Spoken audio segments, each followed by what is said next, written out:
ETV ప్రేక్షకులకి నమస్కారం. చెప్పాలని ఉంది కార్యక్రమానికి స్వాగతం. తెలుగు సినిమా రచనకి కొత్త సిరాని పరిచయం చేసిన సినీ కవనదిట్ట శ్రీ తనికెళ్ల భరణి గారు.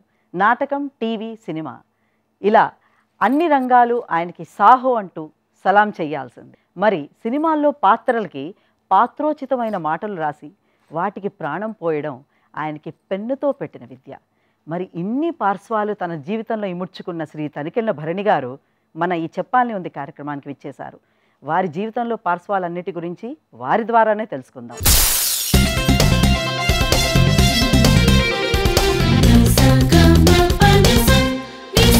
భరణి గారు, మీరు దర్శకులు, నటులు, సాహితీవేత్తలు, ఎన్నో పార్శ్వాలు మీ జీవితంలో ఉన్నాయి.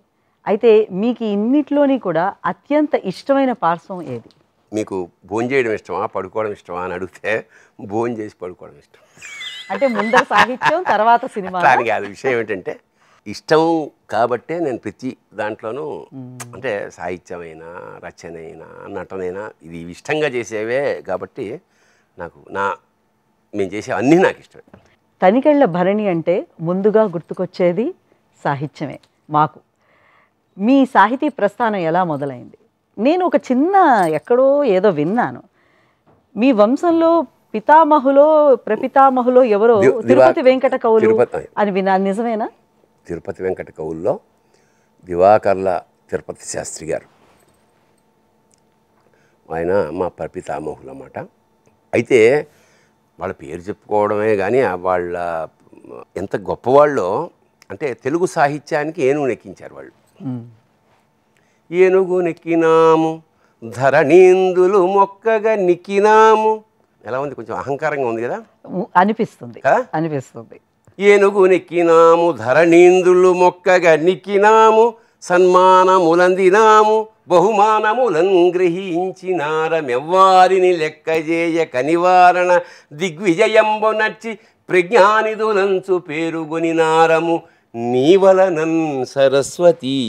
అబ్బా, అది అసలు అది ఫినిషింగ్ టచ్ ఎలా ఉంటుందంటే, అమ్మా నీ కరుణ వల్ల మేము చేయగలిగాం అంటే అలా మొదలెట్ట. అసలు అలాగా వాళ్ళు చాలా గొప్పవాళ్ళు. మనం ఇంగు కట్టిన గుడ్డ.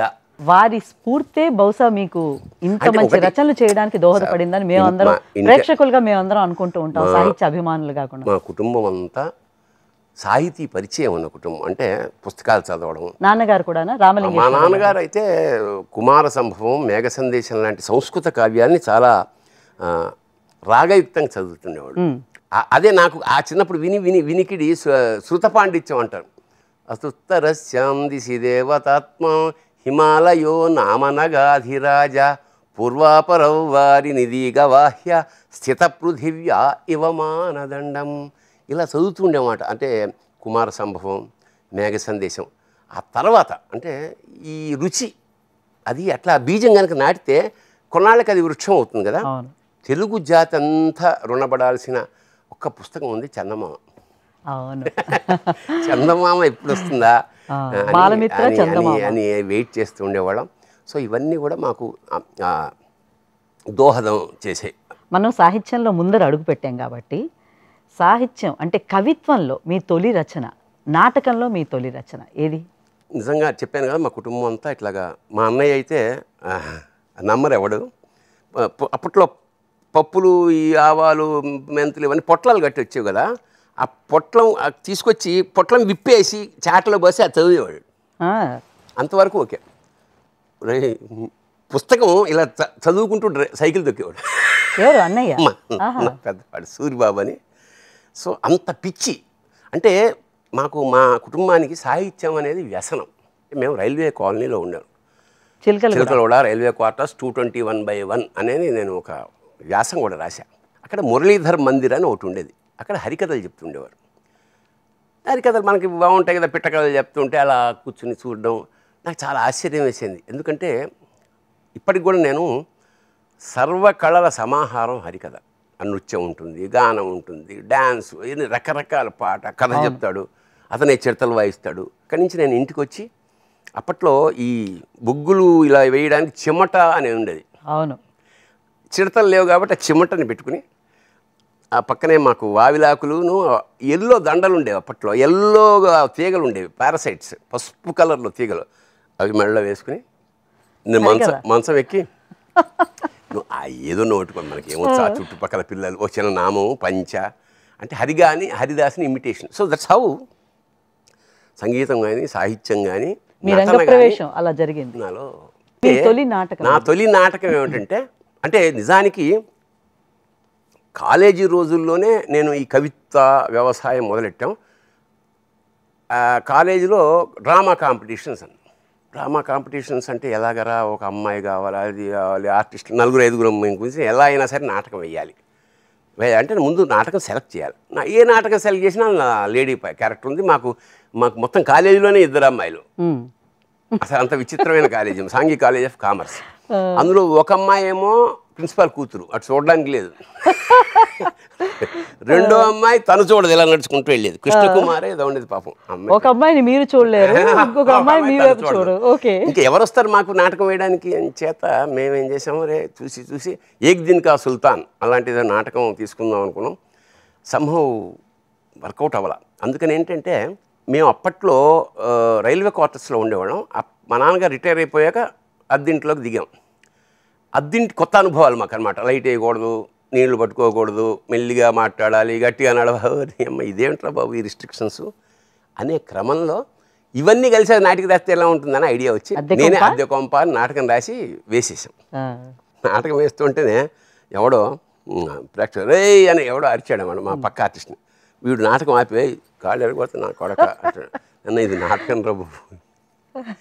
దానికి ఫస్ట్ ప్రైజ్ వచ్చింది. వెంటనే నేను, మా తురుమళ్ళ ఆనంద్ అని, మా సిహెచ్ఎస్వి ప్రసాద్, రాధాకృష్ణ కాళిదాస్ అనంతిదా ఈ గ్రూప్ అనమాట. వీళ్ళు మేము నవీన్ కళామందిర్ అని ఒక పెట్టుకుని ఈ వినాయక చవితి పందిళ్లలో ఇప్పుడు జబర్దస్త్ ఉందే అలాగ ఒక కామెడీ ట్రాక్స్ అనమాట. అందులో నేనే రాసిన గల్లికా ఉస్తాద్, తెలంగాణ మాండలికం, ఆయుర్వేదం ప్రమాదం, ఆయుర్వేదం వల్ల ప్రమాదం అని కాదు, ఆయుర్వేదాన్ని సవ్యంగా వాడకపోతే ఎలాంటి ప్రమాదాలు వస్తాయి. ఆయుర్వేదం వైద్యుడు వాడికి అసిస్టెంట్ ఉంటారు, వాడికి పడదు. అప్పుడు మందులు నాశనం అయిపోయి పేషెంట్స్ ఎలా దెబ్బతింటారని సంథింగ్ అట్లా. అంటే ఎండమూరి గారికి మీకు ఏంటి ఆ మొదటి నాటకం? అది అప్పుడు నేనే ఉంటుంటే ఒక నాటిక రాసేది, దాని పేరు గ్రహణం పట్టిన రాత్రి. అది తెలంగాణ మాండలికంలో రాసిన నాటిక, తొలి నాటిక. నాకు తెలిసి తెలంగాణ తెలంగాణ మాండలికంలో రచించిన అల్లీ ముఠా అని ఇంతకుముందు ప్రాచీనమైన తెలంగాణ యాసలో ఒక నాటకం ఉంది ఆల్రెడీ. ఇప్పుడు కుక్క అని నాటకం రాశాడు. కాకపోతే ఏమిటంటే నేను రాసేసి నాకు పెద్ద టీము లేక నేను వేయలేకపోయాను. ఆ కుక్క నాటకం ప్రదర్శన జరిగింది, పాపులర్ అయిన తర్వాత గ్రహణం పట్టిన రాత్రి నాటకం వేశాం. రేడియోలో వచ్చింది, టీవీలో కూడా వచ్చింది. అప్పట్లో రేడియో మా సివిఎల్ నరసింహారావు నేను కలిసి. అంటే ఇప్పుడు తొలి తెలుగు ఎవరు రాశాడు అని చరిత్ర చెప్తే ఎండమూరి వీరేంద్రనాథ్ పేరే ఉంటుంది. బట్ నేను ముందు రాశాను, నాకు ప్రూఫ్ ఏం లేవు కదా, అది పెద్ద విషయం ఏం కాదు.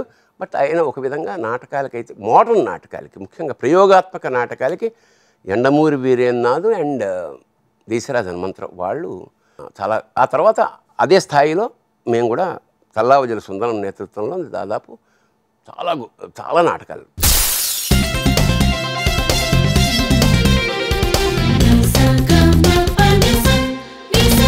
ఉత్పల సత్యనారాయణ గారు వారు మీకు షాల్ ఏదో, వారి షాల్ ఏదో కప్పారని ఆ ఇన్సిడెంట్ గురించి చెప్తారా? అది ఉత్పల సత్యనారాయణ చాలా పెద్ద కవి అప్పటికి. బహుశా స్వప్నాల దుప్పటి అనుకుంటా ఆయన రాసిన ఒక కావ్యం. చాలా ఉన్నాయి కావ్యాలు. మాడపాటి భవనం ఒకటి ఉంది ఇక్కడ. అక్కడ కవి సమ్మేళనం జరిగింది. 100 మంది కవులు, ప్రసిద్ధులు, లబ్ధ ప్రతిష్ఠులు, నేను యువ కవులు ఎక్కువ మంది ఉన్నారు. అప్పుడే నేను అసలు ఫస్ట్ ఇంచుమించు నేను కవి సమ్మేళనం అదే ఫస్ట్ టైం. నమస్కారం చేసుకున్నాం, కూర్చున్నాం. నంబర్ నాది 98 ఎంతో నాది. అది గణతంత్ర దినోత్సవం మీద కవిత్వం. అది మొత్తం నాకు జ్ఞాపకం లేదు కానీ అది కవి మీద. లాస్ట్ లైన్లో ఏమిటంటే, కలం తప్ప ఒక్క కాసు బలం లేనివాడు, బాగుంది, హలం తప్ప అంగుళం పొలం లేనివాడు, గుడ్డలు మాసినవాడు, గడ్డం మాసినవాడు, తలమాసినవాడుగా సమాజం వెలివేసినవాడు. ఇంకందరూ కవులే కదా. కవుల గురించి ఎప్పుడైతే ఇలా చెప్పామో ఆయన పులకించిపోయి, అప్పటికే సన్మానం ఫస్ట్ ఆయన చేశారు. నాకు శాల్వా కప్పడంతో పాటు ఆయన శాల్వా తీసి నాకు కప్పేశాడు అన్నమాట. అల్టిమేట్ అండి. గొప్ప సత్కారము, గొప్ప ఎంకరేజ్మెంటు. ఆ తర్వాత అంటే నాలో అమ్మో కవి ఉన్నాడన్నమాట, లేకపోతే గురువుగారు ఎందుకు కప్పుతారన్న కాన్ఫిడెన్స్ ఒక కిక్ వచ్చిన సందర్భం అది నాకు. మొత్తం భారతదేశం అంతా మీ నాటకాలు ప్రదర్శించారు. ఎందుకంటే అందులో మీకు ఇష్టమైన నాటకాలు ఇవి మీరు రాసిన వాటి? నేను ఇది జరుగుతున్న క్రమంలో ఏం జరిగిందంటే, మాకు రాళ్లపల్లి గారు ఉండేవారు గురువు. నవీన్ కళా మందిర్ నుంచి మెర్జీ చేసేసి మురళీ కళా నిలయం అని అందులో జాయిన్ అయిపోయాం అందరం. ఇప్పటికీ నాటకాలు మమ్మల్ని పెట్టుకోవట్లే, ఎంతసేపు సేవ చేస్తున్నాం కానీ ఆయన మాకేసి చోట్ల గురువు. రాళ్లపల్లి గారు ఇదేంటిది అనుకుని ఇంకా మాకు కసి వచ్చి మేమే నాటకాలు చిన్న చిన్న వేస్తుంటే మొత్తానికి గుర్తించి ఆ ఫోటోలు అవి చూసి వీళ్ళ ముగింపు లేని కదా నాటకంలో మాకు ఒక పాత్ర. నాది 80 ఏళ్ల ముసలాడి పాత్ర. అప్పటికి మీ వయసు ఎంత? 23, 24. 20 ఏళ్ల వయసులో 80 ఏళ్ల పాత్ర వేశారు మీరు. అంటే అది రాళ్లపల్లి గారి ఆధ్వర్యంలోనేనా? ముగింపు లేని కదా ఆయనే రాశాడు. నేను ఇంచుమించు వాళ్ళింట్లోనే ఉండేవాడిని కొడుకులాగా. వాళ్ళకి 2 కూతుళ్ళు. మా నాన్న ఈ నాటకాలు బాధపడలేక ఏమిటంటే, అంటే నన్ను అప్రయోజకుడు వీడు, బీకామ్ చదివాడు, 3rd క్లాస్లో వేస్ అయ్యాను, అందుకని లిటరల్గా ఇంట్లోంచి గెంటేసాడు, రావద్దని. అంటే ఒక రాత్రి రిహార్సల్ అయ్యి 12:30కో వచ్చి తలుపు గడియ పెట్టి ముందు నుంచే రాజద్వారం బంద్ కాబట్టి రైల్వే క్వార్టర్స్ వెనక నుంచి ఇలా గోడ దూకడంలో చాలా ఇరుగ్గా ఉండేది. ఆ బాత్రూమ్ నుంచి అలా దిగుతుంటే అది స్లిప్ అయ్యి ఇక్కడి నుంచి ఇక్కడ దాకా గీసుకుపోయింది అన్నమాట. అది సిమెంట్ పలకం ఇక్కడి నుంచి మొత్తం ఇలా చిరుత. అయినా సరే దిగేసి వెనకింటి వంటింటి తలుపు కొడితే మా అమ్మ ఇలా ఓపెన్ చేసాడు, బ్లడ్ షెడ్. ఇదేంట్రా అంటుందంటే ఏం చేయను, గట్టిగా అరవడానికి లేదు. సరే రా అని చెప్పి ఏదో తుడి చేసి ఫుడ్ పెట్టింది.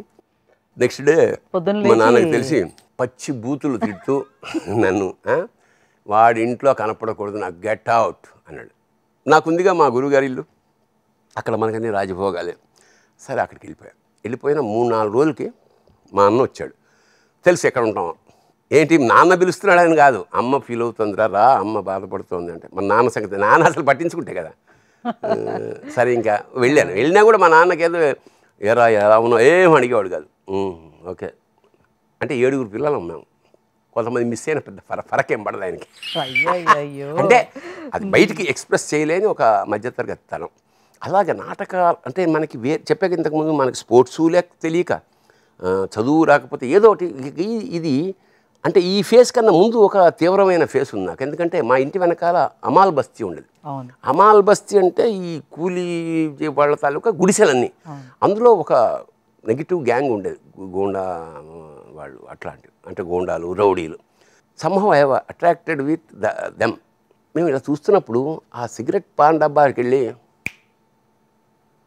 ఒక 2 సిగరెట్ అని వాళ్ళ బాస్ పేరు చెప్పేవాడు.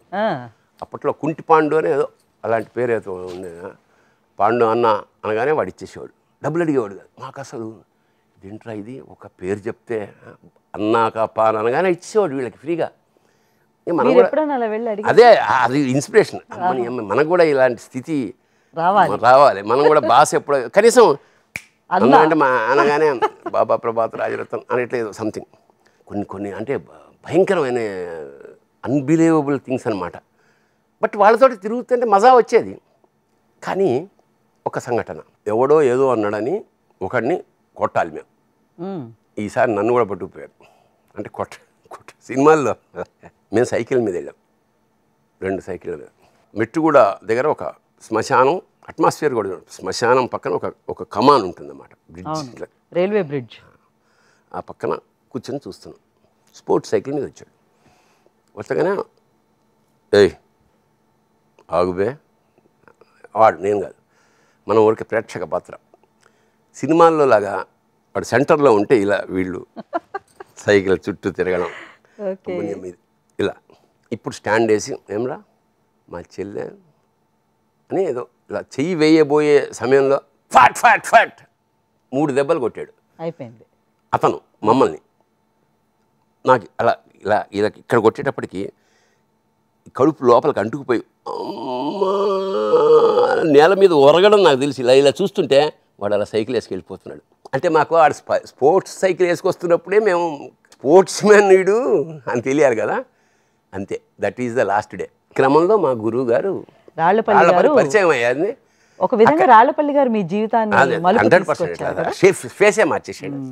మీరు చిన్నప్పుడు అంటే ఈ నాటకాలు వేసే టైంలోను, రచనలు చేసే టైంలోను సిగరెట్లు ఇస్తే నా కవిత్వం రాసేవారట కదా, నిజమేనా? డబ్బులు లేక? అంటే ఇప్పుడు ఇంట్లో అన్నం పెడతారు కానీ సిగరెట్లు అంటే చెప్పు తీసుకొడతాడు మా నాన్న. అందుగా గౌరవం తగ్గకూడదు, మన పని జరగాలంటే ఎట్లాగా. పూర్వం ఆ కవులు ఉండేవాడు కదా, ఒక పద్యం చెప్పేసి అగ్రహారాలు ఎలా కొట్టేశారు అలా అట్లా సిగరెట్ తోటి కొట్టొచ్చా అనే ఒక ప్రయోగం చేసి మా ఫ్రెండ్ గంటి సుబ్బారావు అనేవాడు ఉన్నాడు. ఒరే సిగరెట్ ఇరా, సిగరెట్ అయిపోయేలా, మళ్ళీ అది కండిషన్ ఏంటంటే సిగరెట్ అయిపోయే లోపల కవిత్వం చెప్పాలి, మళ్ళీ కవిత్వం చెప్పాలి. అబ్బో సరే చెప్పు అని వాడు ఇచ్చాడు. వాడి పేరు గంటి సుబ్బారావు. ఆడపిల్ల హృదయంలో మధుమాసం గంటి. గంటి అంటే 2 అర్థాలు, చూశాను అని కూడా అర్థం. అవును, కంటి. ఆడపిల్ల హృదయంలో మధుమాసం గంటి, వేపకాయ వెర్రితోటి వాడో ముక్కంటి. అంటే అందులో సత్యం కూడా ఉండాలి. అంటే నా కొడక. సరే ఏదైనా సిగరెట్ సూపర్. ఇలాగా తల్లావజల శివాజీ చెప్పు ఏదైనా కవిత్వం, సిగరెట్. విశ్వనాథ గర్జిస్తే కిన్నెరలే సానులు. కిన్నెరలే సానులు. కవితంతా సుళ్ళు తిరిగి పొంగు కృష్ణవేణులు. అబ్బా, అందుకని కృష్ణ తీరం వాడు. అవును. అలాగే కృష్ణశాస్త్రి మీద చెప్పమన్నాడు. చెప్పండి. చీకటి కన్నీరు మీట కృష్ణశాస్త్రి పాట. చీకటి కన్నీరు మీట కృష్ణశాస్త్రి పాట, వెలుగంతా కన్నుగీట పలికే మూగనోట. పలికే మూగనోట. అప్పటికే వారికి మాట లేదు. ఈ క్రమంలో శ్రీశ్రీ గారు పోయారు. శ్రీశ్రీ అంటే నాకు చాలా పిచ్చి.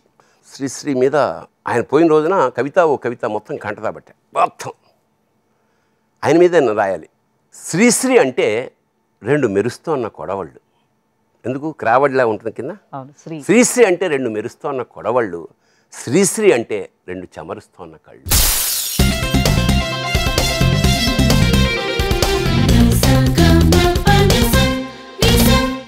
మీరు ఇందాకలో ఒకటి స్టోరీ చెప్పారు, హమాల్ బస్తీ, సిగరెట్లు, సైకిల్ చైన్లు, ఇవన్నీ కూడా రామ్ గోపాల్ వర్మ గారి శివ సినిమాతోటి మీకు విలనిజం అంటే ఏంటి అంటే తనికెళ్ళ భరణి ఒక మాకంత ముందే విలనిజం అదే అడగబోతున్నాను. అయితే మీరేమైనా ఆయనకి సజెషన్ జరిగిందా? ఉండొచ్చు కానీ బేసిక్గా ఏమిటంటే రామ్ గోపాల్ వర్మ ఆల్రెడీ విజయవాడలో అక్కడ కాలేజీల్లో అతను ఈ ఎక్స్పీరియన్స్లు ఎందుకంటే జనరల్గా దర్శకుడు ఫస్ట్ సినిమా తన ఎక్స్పీరియన్స్ తోటి ఇస్తాడు 99% అనుభవాలు.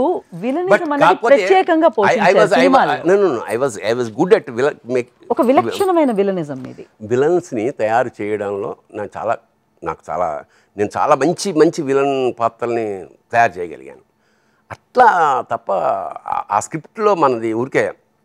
అలాగే లేడీస్ టైలర్కి వస్తే అందులో కూడా ఒక ప్రత్యేకంగా ఉంటుంది మీకు వంశీ గారితో ఏంటి మీ ఇది చెప్పే ముందు ఒక ఇన్సిడెంట్ చెప్పి తీరాలి. ఎందుకంటే నేను చెన్నైలో ఉన్నా, టీం అంతా ఇక్కడ ఉంది.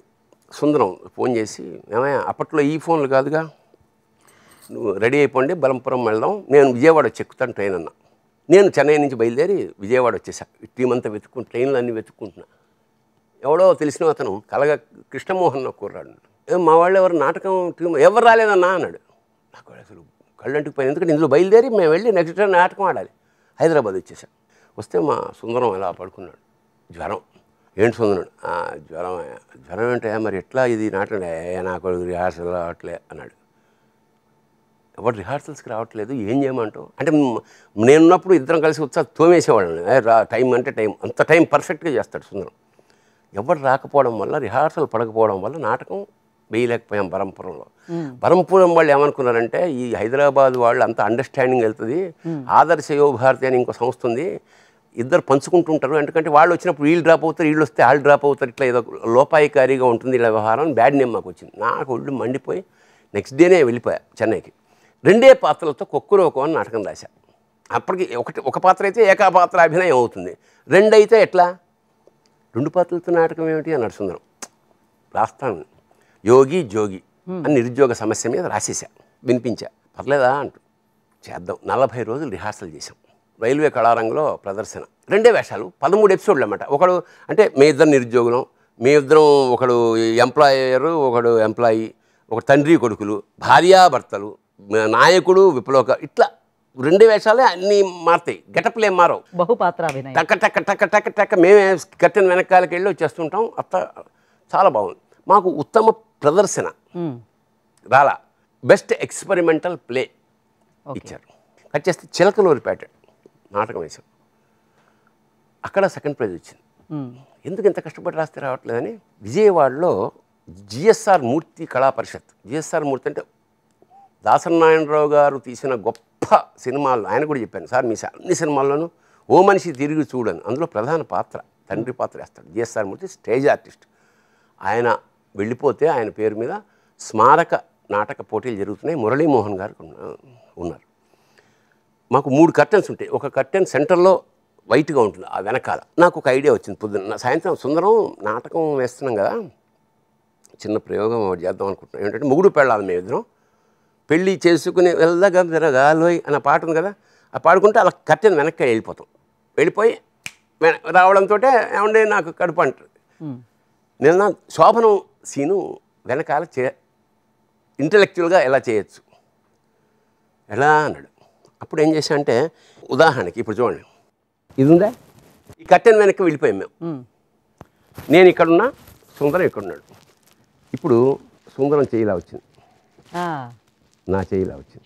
మేము షాడో కాదు, ఒరిజినల్. మేము వెనకాల ఉన్నాం, చేతులు మాత్రం ఇలా వస్తాయి, ఇలా వస్తాయి, ఇలా వస్తాయి, ఇలా వస్తాయి, ఇలా వస్తాయి, ఇలా వస్తాయి, ఇలా వస్తాయి, సింబాలిక్ ఇలా వస్తాయి.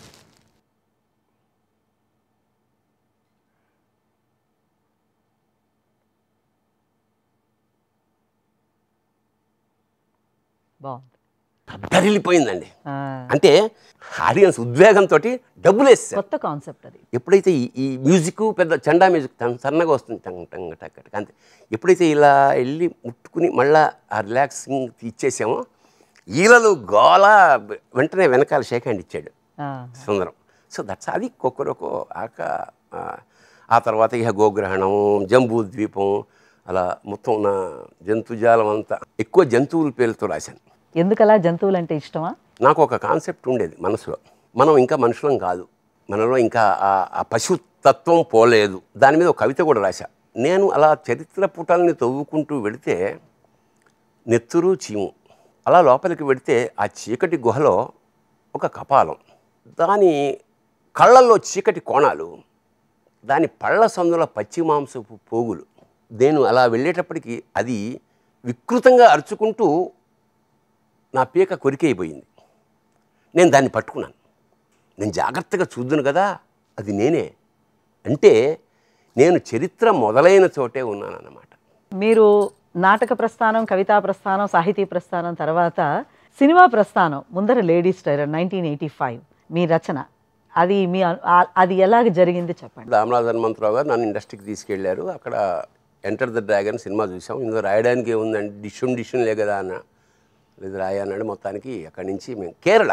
తమాషా పార్టీ ఏంటంటే మొత్తం cinema shot in Kerala, Balgoti palace. Rajasekhar Reddy గారు director, hero Suman first cinema, Tulasi heroine, Jayaprakash Reddy అందులో విలన్. సో అది అయిపోయింది.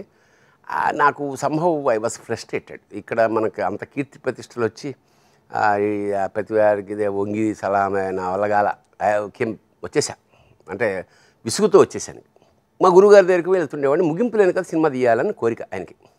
ఆ స్క్రిప్ట్ రాయడానికి ఆ పాండీ బజారు 13 TC రోడ్లో ఉండేవాళ్ళం అన్నమాట. పొద్దున 5:30కి లేచేస్తారు మా గురువుగారు. లేచి స్నానాలు గినాలు హడావిడి. మాతో పాటు కన్నె వయసులో యాక్ట్ చేసిన ఎంపీ ప్రసాద్, ఇంకొక కృష్ణ, ఎవరో ముగ్గురు ఉండేవాళ్ళు. నేను మా గురువుగారిని అడిగా ఇండస్ట్రీకి వచ్చిన కొత్తలో, నీకెవరు ఇష్టమైన ఆర్టిస్ట్ అంటే, నాకు చిడతల అప్పారావుని చూపించండి అన్న. చిడతల అప్పారావుని భలే ఇష్టం నాకు ఎందుకో. సరే రా అని చెప్పి ఓ రోజు శాంతాభవన్ ఎదురుగుండానే. అతను ఇంక 2-3 ఆర్టిస్టులు ఎవరో ఉన్నారు. మా శిష్యుడు రా, నువ్వు నీ ఫ్యాను అన్నాడు. అతను నాకే చూసి ఆ పక్క వాళ్ళతో చూసి, హైదరాబాద్ నుంచి నా ఫ్యాన్ ఎట్లా వచ్చాడు అది. అప్పుడు ఒక వ్యక్తిని చూశా. ఏంటమ్మా ఆయన పేరు? Sir Bharani sir. ఏం చేస్తాం? నాటకాలు. ఇక్కడేంటి? అదే రాయడా ఏదైనా స్క్రిప్ట్ అవకాశం ఉంటే వద్దాం. విశ్వం తెలుసా? అదే టీ తాగు విశ్వమయ్యా, విశ్వనాథ్ అంటారు కదా మీరు. సత్యనారాయణ తెలుసా?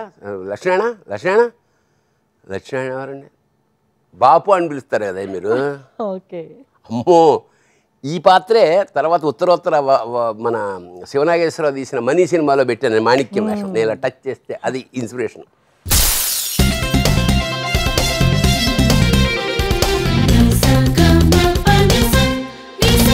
వంశీ గారు మీరు ఎన్ని మాటలు రాసినా ఏం చేసినా ఆయన ఇష్టపడేవారు కాదు, లేకపోతే రెఫ్యూజ్ చేసేవారు అని ఉండేది, నిజమేనా? అట్లా ఏమైందంటే ఈయన తీసుకెళ్ళాడు రాడపల్లి ఎదురుగా మా శిష్యుడు అండి. అప్పటికి ప్రసాద్ ల్యాబ్ ఉండేది అక్కడ శాలిగ్రామం దగ్గరే, వాకబుల్ డిస్టెన్స్. వెళ్ళేటప్పటికి నిన్ను పరిచయం చేస్తాను వంశీకి రా అని తీసుకెళ్ళాడు.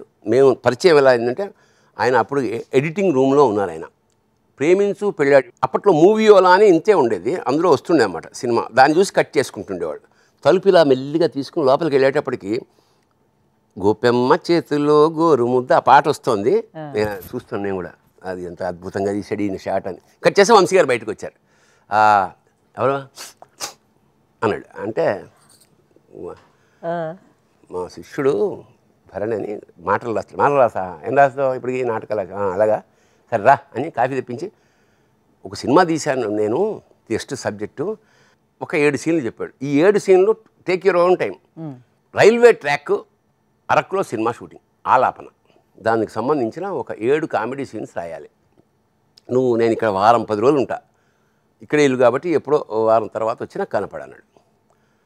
నేను చాలా స్పీడ్ రైటర్ని, పైగా అసలు ఆవేశంలో కొట్టుకుంటున్నాం అక్కడ నిరుద్యోగంతో. ఇంటికి వెళ్ళి సాయంత్రం కల్లా రాసేసా 7 సీన్లు వచ్చింది. ఏంటమ్మా డౌటా అన్నాడు. డౌట్ ఏం లేదు సార్, రాసేసావా 7 సీన్లు అన్నాడు. వినిపించు ఇంకా ఎంజాయ్ చేశాడు. ఫ్యాంటాస్టిక్గా నెక్స్ట్ సినిమా నువ్వే నా రైటర్, తెలుగు ఇండస్ట్రీకి ఒక కొత్త రైటర్ వచ్చాడు అంతే అన్నాడు. అప్పుడు లేడీస్ టైలర్ అని ఒక ఐడియా ఉంది. అంటే మొత్తం కామెడీ చేయగలనా లేదా అని డౌట్లో ఉన్నప్పుడు ఏం పర్లేదు సార్ నేను రాస్తా కామెడీ. అది మీరు ఐడియా లేడీస్ టైలర్ మొత్తం ఐడియా అయిందే. అరకులోనే ఐడియా వచ్చి ఇంకా లేడీస్ టైలర్ డైలాగులన్నీ నావి. ఆయన కథ చెప్పాడు. ఇంకా కుమ్మేసి రాసి మొత్తానికి వినిపిస్తే ఈ పర్టికులర్ ఒక సీన్ ఉంటుంది. అందులో రాజేంద్ర ప్రసాద్ అదే మనకి రాత్రి సరస్వతి కల్లో వచ్చి నాలుక మీద రాసింది. ఏంటి పచ్చడా అంటాడు. చింగ్ అని కొట్టి బీజాక్ష సార్ ఇట్లా రాజేంద్ర ప్రసాద్ జీవించేసాడుగా వేషం. శుభలేఖ సుధాకర్ ఈ సీన్ లాగా ఉండాలి ప్రతిది అన్నాడు. అమ్మనేమో ఏదో ఇంకా అప్పటి నుంచి ఏదో అంత సినిమా అంతా నేను అక్కడ ఐ వాజ్ ఇన్ లొకేషన్. అంటే ఎప్పుడైనా సరే ఒక రచయిత లొకేషన్లో ఉంటే అప్పటికప్పుడు మార్పు చేయడం, కొత్త ఆ లొకేషన్ బట్టి కొత్తగా రాయడం, ఇవన్నీ చాలా కలిసి వచ్చిన. అంటే నాకు విధంగా మాతృ సంస్థ స్రవంతి మూవీస్, రవికిషోరు, సాయిబాబు, తమ్ముడు సత్యం, వేమూరు సత్యం అని ఈ గ్రూప్ అనమాట. మేము ఇంకా బాగా సీతారామ శాస్త్రి జాయిన్ అయితే రాళ్ళపల్లి గారి ఇల్లు లేదా స్రవంతి ఆఫీసు విజయవాడలో మేము చూసాం. ఫస్ట్ షో వెళ్ళి చూడాలి. ప్రెస్కి వేసాం, చాలా ఎంజాయ్ చేశారు. ఎలిజబెత్ టైలర్ మనకు బాగా తెలుసురా. ఎలిజబెత్ టైలర్ తెలుసా? ఎలిజబెత్ అనే అమ్మాయి టైలర్ని డ్రెస్ దాని పుట్టిన గుడ్డలు చూసేసి అది పెట్టేసుకుని ఎలిజబెత్ టైలర్ అయిపోయింది అంటాడు. దాన్ని విపరీతంగా నవ్వారు. ఒకడు నవ్వుతూ ఆ 2 సీట్ల మధ్య పడిపోయాడు. కింద ఇరుక్కుపోయాడు.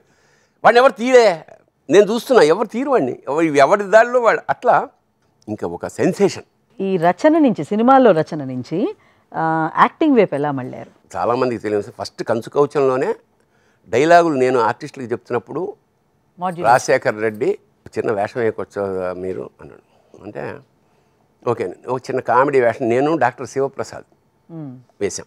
ఇంకోసారి ఒక ముసలాడి పాత్ర ఏదో ప్యాథటిక్ కావాల్సి వచ్చింది. ఆ ఆర్టిస్ట్ రాలే, నేనే తెలుపు ఏదో పూసేసుకుని ఇలా తల కింద పెట్టి నేనే చేసా. అంటే ఫస్ట్ సినిమాలోనే 2 వేషాలు చేసాను నేను.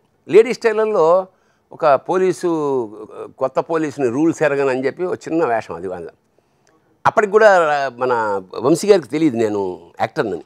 ఇది చూశాక నెక్స్ట్ కనకమహాలక్ష్మి రికార్డింగ్ డ్యాన్స్ ట్రూప్లో దొరబాబు అని మెయిన్ విలను.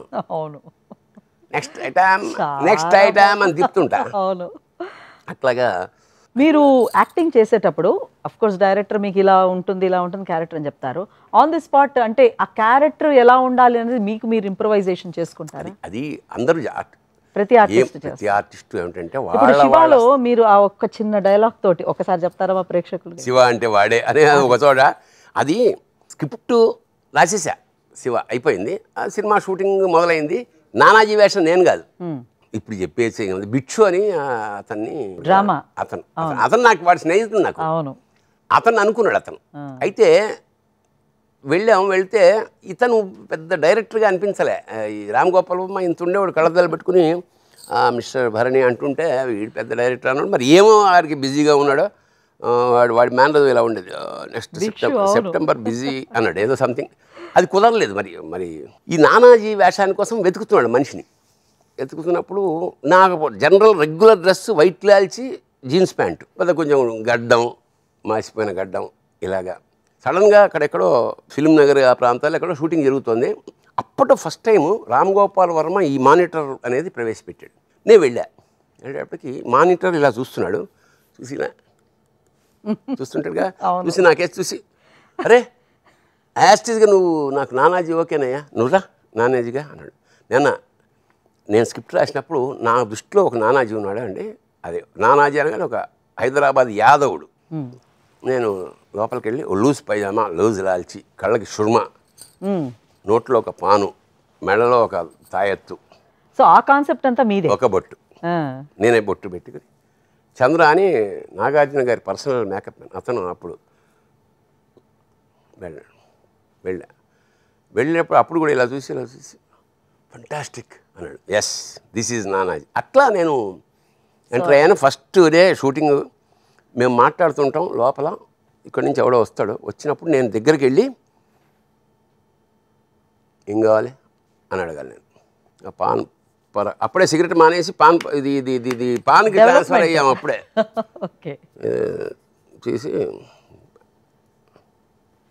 వాడు వచ్చాడు. నడుచుకుంటూ వెళ్ళి డైలాగ్ మర్చిపోయాడు. ఇలా నడుచుకుంటూ వెళ్ళి అక్కడున్నాడు. ఏమనాలో నాకు తెలియలే. ఇంత అనాల్సింది ఏమిటంటే ఏం కావాలని అనాలి. ఏంటన్నా అన్న కట్ ఓకే అన్నాడు. సార్ నేను డైలాగ్ మర్చిపోయాను సార్. డైలాగ్ ఏంటికే ఇలా వచ్చావు అన్నావు, అర్థమైపోయింది మాకు. ఇంకా వై షుడ్ డైలాగ్, అసలు నువ్వు పెన్ను మూసేయచ్చు ఇంకా అన్నాడు వర్మ. ఏ నోటితో అన్నాడు. నెక్స్ట్ యమలీలతోటి పెన్ను చాలా కాలం మూసేయాల్సి వచ్చింది. యమలీల గురించి చెప్పండి. ఎవరో మేనేజర్ వచ్చి ఇట్లా కృష్ణారెడ్డి గారు మాట్లాడాలా మీతోటి. నేను అప్పటికి కృష్ణారెడ్డి గారి సినిమాలు ఏం చేయలే. నేను ఫోన్ చేసి సార్ నమస్తే, ఏం లేదు భరణి గారు, మేము ఒక సినిమా తీస్తున్నాము, అందులో ఒక ఇంపార్టెంట్ రోలు, ఒక దాదాపు 25 రోజులు కావాలి మీరు అన్నాడు. ఎప్పటి నుంచి కావాలి సార్ అంటే పలానా, అప్పటి నుంచి పలానా. సరే సార్ నేను రేపు చెప్పచ్చు సార్. చెప్పండి పర్లేదు.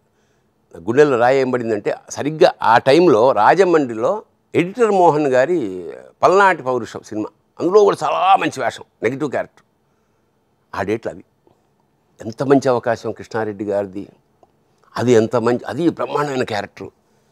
వీళ్ళేమో ఇవ్వరు నాకు తెలిసి, ఎందుకంటే కృష్ణరాజు గారు వాడు పెద్ద కాంబినేషన్. అది ఇంకా పోయినట్టేనేమో అని రాత్రంతా మానసికంగా కుంగిపోయి సరే చూద్దాంలేమని వెళ్ళి నిజం చెప్పేసా. సార్ గురుగారు ఏం లేదని నిన్ననే మీరు అన్నప్పుడే నాకు ఏమైనా వర్కౌట్ అవుతుందేమో అని ఊహించాను. కరెక్ట్గా ఆ 15 రోజులు మీరు ఏదైతే షెడ్యూల్ అది నేను రాజమండ్రిలో ఉంటున్నాను సార్. ఆయన ఏమన్నారు తెలుసా, భరణి గారు ఒక పని చేయండి, మేము సాంగ్స్ అవి తీసుకుంటుంటాం, మీ 15 రోజుల తర్వాత ఇవ్వండి నాకు. సార్ అట్లా అయితే నెత్తి మీద పాలు పోసారు సార్. కట్ చేస్తే తెలంగాణ మనకి గడ మంచిది దాయినట్టేగా. సరే డిసైడ్ చేస్తా అనే పదం చాలా కాలం రన్ అయింది. అది గదలు డిసైడ్ చేసినావురా. జరుగుతుంది సినిమా బాగా జరుగుతుంది, వేషం బ్రహ్మాండంగా వస్తుంది, ఐఎమ్ ఎంజాయింగ్. అసలు సక్సెస్ ఊహించలేంగా. ఒక రోజు వచ్చింది క్లైమాక్స్ అన్నారు. క్లైమాక్స్లో ఏంటి, అందరూ డ్యాన్స్ డ్రెస్సులు వేసుకొని వస్తున్నారు. చూస్తే 5:30, 6 అవుతుంది. జనరల్గా డ్యాన్స్ ప్రోగ్రామ్స్ ఉన్నప్పుడు మమ్మల్ని పంపించేసేవారు. ఏదైనా పాటలు గెలుకుంటే మాకు సంబంధం లేదుగా, నేను విలన్ని. నాకు అర్థమైపోయింది ఇవాళ ఇంకా మనం 6 o'clock ప్యాకప్ అని మెల్లిగా గురుగారి దగ్గర కూర్చుని, డైరెక్టర్ గారు ఇప్పుడు ఇదంతా చూస్తే డ్యాన్స్లా ఉన్నట్టుంది కదా, మాకు ఇంకా ప్యాకప్పేనా అన్నాడు. అదేంటి మీదే డ్యాన్స్ అన్నాడు. నేను సార్ నేను డ్యాన్స్ ఏంటంటే చేస్తారు చూడండి అనేవాడు. వెళితే చినుకు అందరితో ఆ యముడితోటి అదోడి అసలు పాట అమ్మమ్మ.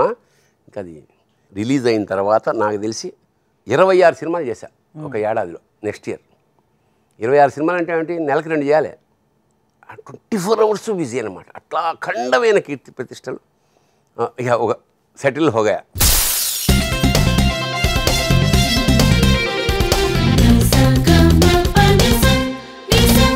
సినిమాలు మీరు ఆల్మోస్ట్ సెటిల్ అయిపోయిన తర్వాత మీకు ఇప్పటి వరకు చేసిన మొత్తం సినిమాలన్నిటి అఫ్ కోర్స్ క్యారెక్టర్స్ ఆర్టిస్ట్గా మనకి ఇది బెస్ట్ అనిపించకపోవచ్చు, కానీ what are your best characters అనిపిస్తుంది? కనీసం ఒక అత్యంత ఇష్టమైన క్యారెక్టర్స్ ఒక 10 ఉంటాయి. అందులో మాతృదేవోభవలో దుర్మార్గమైన వేషం ఒకటి. నాజర్, అప్పుడే మాకు నాజర్తో మంచి నాజర్ చాలా ఆత్మీయుడు నాకు ఇప్పటికి కూడా మేము ఫోన్ చేసుకుంటాం. సినిమా షూటింగ్ చేస్తున్నప్పుడు అతను పాత్ర ఏమిటంటే ఫస్ట్ తాగుబోతూ తర్వాత మారాడు, బాగా అయ్యాడు. నాకేమో మాధవి మీద మనసు, ఎలా అయినా ఏదో ట్రాక్ చేసేసి ఇలాంటి అటెంప్ట్ చేస్తాను, వాళ్ళు తిరగొడతారు, తట్టుకోలేక వాడు అంతా బాగా అయినాక పొడి చేస్తాను. ఆ టాప్ కసా పొడిచాక టాప్ యాంగిల్లో షాట్ తీశాడు. అలా కింద వద్దురా, నేను వద్దు ఇప్పుడు వద్దు అంటే చివరి దశలో ఉంది. ఆ అమ్మాయికి ఏమో క్యాన్సర్, కింద కొలాప్స్ అయిపోయిన తర్వాత నేను అలా ఆ శవాన్ని దాటుకుంటూ వెళ్ళిపోతాను. అది సినిమా చూస్తే నాకే భయం వేసింది. నేను ఓ రోజు ఇక్కడే కృష్ణదేవరాయ నగర్లో ఉంటుండేవాళ్ళు, అద్దింట్లో ఒక కూరలావిడ వచ్చి నేను పేపర్ చదువుకుంటూ ముందు కూర్చున్నా అన్నమాట వరండాలో. ఏం సారు అట్లా అంత ఘనం అట్లా చంపుతావు, పొడిచి చంపుతావు, మనసు కలకల అనిపించింది అంది. అమ్మా అది సినిమా, వాళ్ళు ఏమంటే చేస్తాం, అది నిజంగా చేస్తాం ఏంటి అంటే, సినిమా అయితే మాత్రం అంతగానం పడవు అన్నా. ఇలాంటివి చాలా జరిగాను విన్నాను మీ లైఫ్. మీ విలనిజం చూసి ఆడవాళ్ళు మిమ్మల్ని షూటింగ్ చంపేస్తాను ఒక అమ్మాయి ఏకంగా. అది అమెరికాకి వెళ్ళాను, ఆమె సినిమాలో పరమ దుర్మార్గమైన వేషం, భయంకరమైన దుర్మార్గం. 4,000 మంది జనం, అందులో ఒక అమ్మాయి వచ్చింది. ఏమండి నా పేరు లలిత్ అండి, నేను ఆమె అనే సినిమా అక్కడ ఇండియాలో ఉన్నప్పుడు చూశాను, నేను ఒక ప్లాన్ వేసానండి మిమ్మల్ని చంపేయడానికి, అది వర్కౌట్ అవ్వలేదండి. అమ్మో అమ్మ తల్లి ఇప్పుడు చేయకు, మళ్ళీ నేను ఎలా, నాకు పిల్లలు ఉన్నారు. ఇంత విలనిజము, ఇన్ని అద్భుతమైన క్యారెక్టర్స్ చేసిన తనికెళ్ళ భరణి శైవుల వైష్ణవుల. మీరు శివచిలకలు రామచిలకలు అనేసి ఒకటి కవిత్వమా ఏంటది అసలు? ఈ శివచిలక ఏమిటి, రామచిలక ఏంటి? శివారాధకులమే కానీ మా ఇంట్లో తిరుపతి వెళ్ళడం మాకు అసలు అభేదం. మేము విష్ణు, మా ఇంట్లో మా తమ్ముడి పేరు హరి, ఒకటి పేరు శంకర్, ఒకటి పేరు శ్రీనివాస్, అద్వైతం. అంచేత మాకు అసలు అలాంటివి, అందుకని ఆటగదరా శివ, ఆటగద కేశవ అని రాశాను నేను. సో అట్లా అలాంటి భేదాలు ఏమీ లేవు మాకు. అంటే కవిత్వం రాశారా శివచిలకలు రామచిలకలు? ఓ రోజు ఎవరు నాకు ఘంటసాల పాత ప్రైవేట్ రికార్డులో సీడీ ఇచ్చారు, పెట్టుకున్నా. అందులో ఘంటసాల గారు తనానే నన్నారే తనానే నన్నారే తనానే నన్నానే ఓ జీవచిలక అని ఉంది. పాత రికార్డు కదా, అది నాకు క్లారిటీ లేదు. చిలక అలా ఉంది. తమాషాగా ఉంది అంటారా, ఇది వెంకటేశ్వర స్వామి పాట, శివచిలక అని వచ్చిందేంటి అని రామచిలకలు విన్నాను, శివచిలకలు ఏమిటని నేను శివచిలక అనే మకుటంతో పాటలు రాసా. 108 పల్లవి కన్నా ముందు వస్తుందన్నమాట. తొండందేవరకి గండాలొద్దంటూ దండాలెడదాముగా ఓ శివచిలక ఉండాలెడదాముగా, అలా గణేశ స్తుతి. అయ్యో అరసున్న అమ్మో అరసున్న, అయ్యో అరసున్న అమ్మో అరసున్న, కలిపితే పూర్ణం గదా ఓ శివచిలక చివరకు చూర్ణం గదా. ఇలాగా ఈ రాగంలో ఒక 108 ఇంకా అది బయటికి రాలే. తీరా మొత్తం రాసేసిన తర్వాత మాకు ప్రసాద్ గారని ఈ మన మ్యూజిక్ డిపార్ట్మెంట్లో పనిచేస్తాడు ఈనాడులో, ఆయన పిలిచి అయ్యా ఇది ఏంటంటే, అయ్యా అది శివచిలక కాదండి జీవచిలక, ఓకే జీవచిలక అని పాడాడు ఆయన. అది నాకు వినపడగా శివచిలక బాగా కొత్తది పుట్టింది కదా, ఏదో ఒకటి ఎవరు పుట్టించకపోతే భాషలో పుట్టింది ఏతాడు అన్నమాట. అట్లాగా శివచిలకలు అలా పుట్టాయి. అయితే దీని నుంచేనా మీకు ఇన్స్పిరేషన్ ఆటకథరా శివ? లేదు, ఫస్ట్ ఆటకథరా శివ. శబరిమలలో శిఖరం కూలి కొంతమంది చచ్చిపోయినప్పుడు అభిషేకానికి వెళుతూ చాలా దుఃఖం వచ్చి ఆటగదరా శివ ఆటగద కేశవ ఇదేంట్రా అనుకుని లాస్ట్ ఆటగదరా నీకు అమ్మ తోడు అని. అమ్మ తోడు అంటే ఒట్టు అని ఒక అర్థము. అమ్మవారు తోడే శివశక్త్యాయుక్తవు యది భవతి భక్త ప్రభవితం నచే దేవం నకలు కులశ స్పందితుమపి అంటాడు సౌందర్య లహరిలో. అంటే ఆదిశంకరులు ఆయన ఏమన్నా అది అంచేత శక్తి లేకపోతే శివుడు అసలు కదలడానికి శక్తి ఉండి తీరాలి, చైతన్యం శక్తి అని ఆ ఫీలింగ్తో అమ్మ తోడు అని రాశాను. అది దాదాపు 22 రోజుల మానసికమైన ఒక తీవ్రమైన వేదనలోంచి అది వచ్చింది.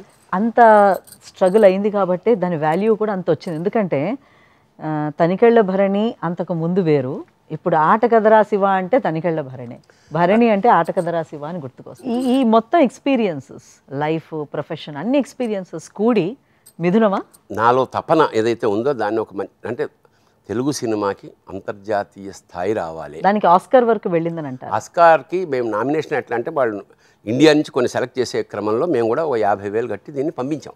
అది అక్కడ ఫిల్టర్ అవుతుంది ఢిల్లీలో, అంతవరకు వెళ్ళగలిగాము. ఈ నంది అవార్డ్స్ వచ్చాయి 4, ఇంకా మన చేతికి రాలే. అది నాకు మాటల రచయితగా కూడా వచ్చింది. వాళ్ళిద్దరికి యాక్ట్గా వచ్చి మిథునం ఇద్దరికి, లక్ష్మి గారికి బాలు గారికి, నాకేమో ఉత్తమ మాటల రచయిత ఇచ్చారు. అయితే మిథునం అప్పుడు ఎల్బి శ్రీరామ్ గారు ముందర బాలు గారి క్యారెక్టర్ చెయ్యాలని అంటే నిజమేనా? 100%. నేను మిథునం సినిమా తీద్దాం అన్నప్పుడు అందులో యాక్చువల్గా 3 వేషాలు కథలో. అది శ్రీరమణ గారి కథ. ఒక పాయింట్ ఆఫ్ వ్యూలో చెప్తారు. నేను అసలు ఆ పాయింట్ ఆఫ్ వ్యూ వాడిని కూడా తీసేసి వాడే డైరెక్టర్ అని ఇద్దరితో చేయాలి అని స్క్రిప్ట్ రాసుకున్నప్పుడు మన దగ్గర అంత డబ్బు లేదు. అంటే ఈ సాంటి సినిమా ఎవరు తీస్తాడు, ఎవరన్నా తీస్తే బాగుంటుందో ఒక ప్రొడ్యూసర్ వచ్చారు. యాక్టర్ ఎవరు చేస్తారు, నేనే చేస్తే, ఎందుకంటే ఇంకా సవకవుతుంది. కానీ నాకు ఫస్ట్ టైం డైరెక్షన్ చేస్తూ అందుకని నాకు ఎల్బి శ్రీరామ్ మగ ఆత్మీయుడు. మరి నాన్న నేను డబ్బులు ఏమో ఎంత ఇస్తామో తెలియదు, కానీ వేషం అయితే ఎగిరికి అంతేసాడు. ఈ బాబా ఇదే బ్రహ్మాండమైన వేషం అని. ఈ వాజ్ ఆల్సో చాలా కోఆపరేట్. తర్వాత మనకు తెలిసిన ఎవరన్నా యాక్టర్స్ కాక రియలిస్టిక్గా ఉంటుంది. మృణాలిని మా స్నేహితురాలు, రచయిత్రి, చాలా పెద్ద రచయిత్రి. ఆ అమ్మాయి ఇద్దరిని పెట్టి చేద్దామని మొత్తం ఆఫీస్ తీసుకుని అన్నీ చేసాం. కారణాంతరాల వల్ల అది వర్కౌట్ అవ్వలేదు. ఇంకా అసలు ఎవరెవరిని ట్రై చేశానంటారు. నేను రేఖతో మొదలెట్టాం హీరోయిన్. ఆ తర్వాత నేను పర్సనల్గా వెళ్ళి సుహాసిని గారు, ఆ తర్వాత రాధిక్ గారు, ఆ ఫైనల్గా లక్ష్మి గారి ఇంటికి వెళ్ళి ఆ అమ్మ ఇట్లా అంటే నేను కన్నడలో బిజీగా ఉన్నాను, ఆ పల్లెటూళ్ళలోకి వచ్చి చేయలేను, ఇలాంటివన్నీ ఆవిడ అన్నారు. పాపం నేను ఇంకా డల్ అయిపోయి, సరే అమ్మ అయితే ఊరికే ఒక మాట కథ వినండి, మీ సలహా. కథ వినగానే ఆవిడ ఎలా అందంటే, నేను అక్కడ కూర్చొని కథ చెప్పాను. ఆవిడ, లక్ష్మి నువ్వు ఇలా కెరీర్లో వెనక్కి తిరిగి చూసుకుంటే నీ కెరీర్లో ఇలాంటి ఒక సినిమా కూడా ఉండాలి కదా, ఐఎమ్ డూయింగ్ దిస్ ఫిల్మ్. అందులో డైలాగ్ బాగా గుర్తుంది. ఆవిడ రుబ్బుతూ లక్ష్మి గారు అంటారు, ఎప్పుడు అవసర నైవేద్యాలు, జన్మలో ఒక భార్య చిన్నపాటి మురిపంగా విసుక్కోవడం అన్నది ఎంత బాగా చూపెట్టారు. అసలు బాలుగారు మాట అన్నారు, ఈ సినిమా నా జీవితంలో బిఫోర్ మిథునం అండ్ ఆఫ్టర్ మిథునం. లక్ష్మి గారు కూడా అన్నారు కదా, అదే అందరికీ వర్తిస్తుందండి. అద్భుతాలు మనం చేయలేము, జరుగుతాయి. అద్భుతమే, నిజంగా అలాగా. దానికి అంటే మా ప్రొడ్యూసర్ని కూడా ఈ సందర్భంలో ముయిదా ఆనందరావు గారు, ఆయన మంచి కథ ఉంటే చెప్పాయా అన్నాడు.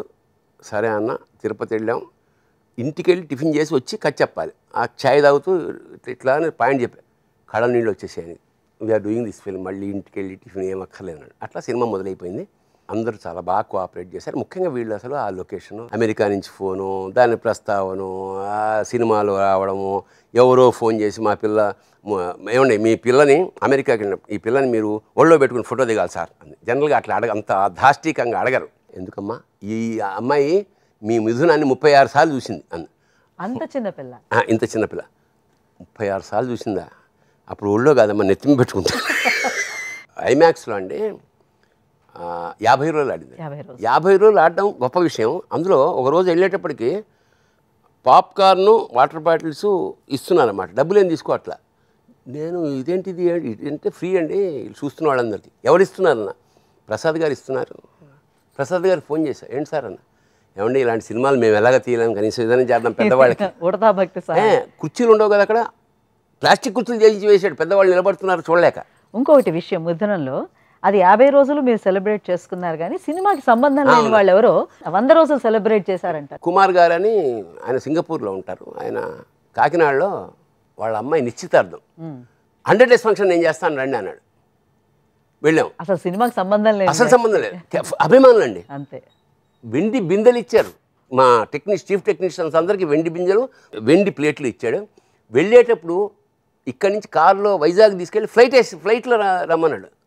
అంటే నా దగ్గర మిజోరం తాలూకా 1000 ఇన్సిడెంట్లు ఉన్నాయి. 1000. ఒక రచయిత, ఒక నటులు, టీవీ, సినిమా, సాహిత్యం, ఆధ్యాత్మికం, ఏ రంగానికి తీసుకుంటే ఆ రంగంలో ఒక విలక్షణమైన వ్యక్తిత్వం కలిగిన తనికెళ్ళ భరణి గారితో ఈరోజు మా చెప్పాలనుంది కార్యక్రమం ద్వారా ఇన్ని ముచ్చట్లు, ఇన్ని మాటలు, ఇంత గొప్ప ఎక్స్పీరియన్సెస్ మా ప్రేక్షకులకి అందించినందుకు మీకు నిజంగా ధన్యవాదాలు. ధన్యోస్మి.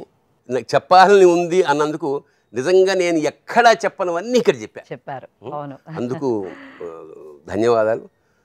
ధన్యోస్మి. శివోహం. ఈ కార్యక్రమాన్ని ఈటీవీ విన్ మొబైల్ యాప్లో కూడా వీక్షించండి.